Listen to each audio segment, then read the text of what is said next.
I grew up in a school district that prides itself on diversity.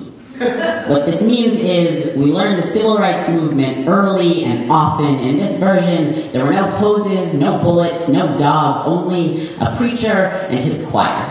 A dream and its brilliant echo, no recognition that hate doesn't need a law book's permission to thrive. By the third time we learn this story, it is the third grade. I have a best friend who lives just across the street. She is blonde and beautiful.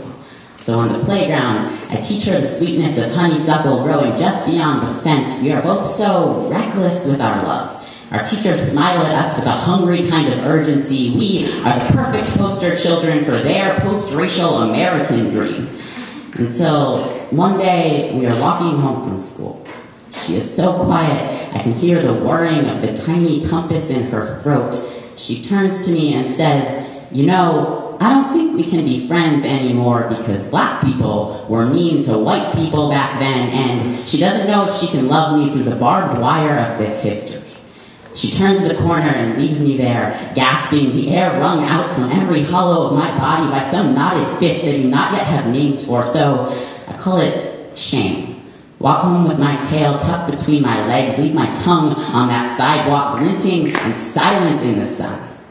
I do not ask my history books for help. Somehow I know I will not find the answers there, that hate doesn't need any book's permission to thrive. My mother says, just be patient. I'm sure that girl will come around soon.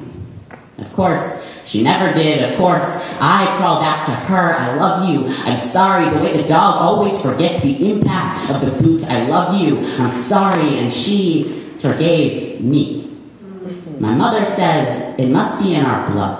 The way we wear our love like white flags, what she means is the way our hearts lean always towards the memory of the whip. The way we learned so young it is easier to apologize than it is to be lonely. I have never learned to love skin like mine. Fall always for the white boys I need to remind me that boys like us, we grow up to be beautiful, that I am beautiful. I'm sorry. I love you. I'm sorry. I love you. I'm sorry I love you, but growing. It is an imperfect art. My mouth is full of wire and gravel. My tongue skips, sometimes leaves itself behind, and I am so patient with my love.